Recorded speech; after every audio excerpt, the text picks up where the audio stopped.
What do you do when you love your partner, but they get in the way of you having a good night's sleep? Sleep expert Alanna McGinn from goodnightsleepsite.com is here with the 5 biggest bedtime blunders most couples make and what you can do about them.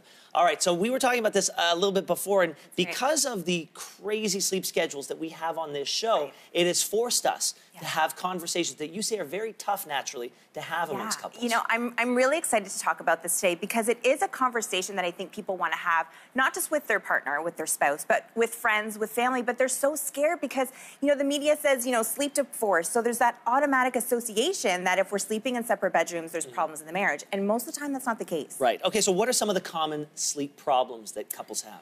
Well, I would say probably snoring is the biggest one, right? So one of the partners is snoring, it's keeping the other one up and vice versa.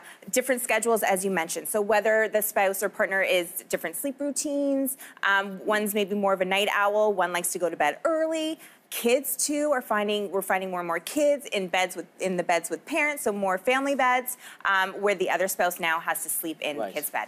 All right, now, so you've isolated 5 of the biggest bedtime blunders you say can contribute to this friction. That's right. So right. let's go through that list. What are they? So to help the problems, to get them to sleep a little bit better is develop those sleep toolkits. So to work with earplugs, eye masks, and that can help, especially if your partner's snoring. One thing that's important to mention too is if your partner is snoring frequently every night, to send them, I always say send them to the doctor, don't send them to the couch, because we want to make sure that we're not worried about sleep apnea or something like that. So snoring, earplugs, eye masks can work really well. Even things like double blankets. You know, this saved my husband and I. Yeah. We would battle over the blanket. So getting, you know, now we have 2 queen-size duvets, it's perfect. So if you need that double blanket, get it. King-size bed, the size of the mattress too, if you're always fighting over real estate. Yeah. Also the type of mattress, because some people move around a lot and it jostles the other partner. That's right. So you know, what size mattress do you need? What type of mattress do you need? Things like that. And then to open up that communication about, okay, so maybe we do work shifts. So, you know, maybe one of us has to sleep. Maybe it's not every night, but maybe it's just a few nights a week. You know, maybe still focus on that bedtime. Yeah, well, let's talk about that because, like I said, on this shift, we're really curious about it because we have such different sleep routines. But sometimes it's a question of one partner needing to watch TV a little bit before the other one goes to sleep. And that hour difference can cause so much friction. That's right. So in a battle between 2 sleep schedules, who's supposed to come out on top?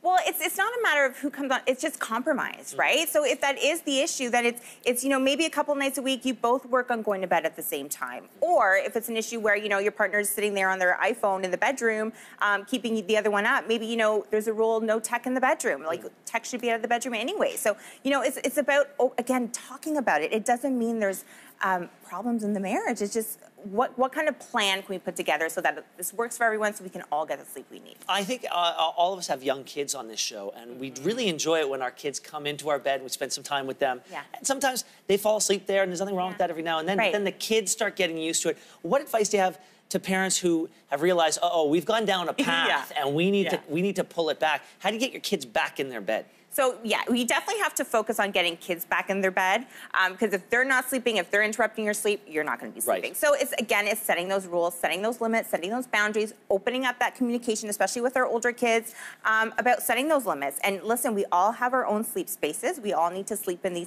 these spaces throughout the night.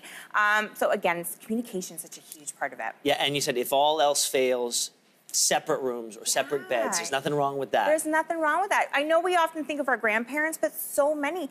You know, the National Home Builders Association had a survey in 2015 that said upscale homes, 60% of upscale homes are going to be built with 2 master bedrooms. Yeah. So it's a common issue. It is, but because everyone's got a friend who says, oh, you know, if you sleep, that's a sign of a problem. Oh, here we go. Yeah. No, in our family, it's very clear that if one of us is going to be really diverging from the sleep schedule, going out or having to attend a function or having friends over while the other one wants to sleep, then we just figure out who's going to go to the upstairs guest room. Yeah, it's you know, I posted about this last night that I was going to be on today, and so many people posted like, we love sleeping separately, and you know, I want to watch it and I want to learn because.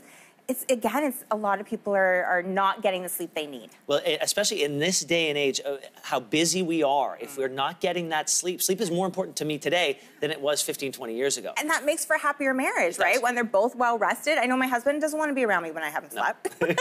So if you want to help your marriage, you know, sometimes you need that sleep.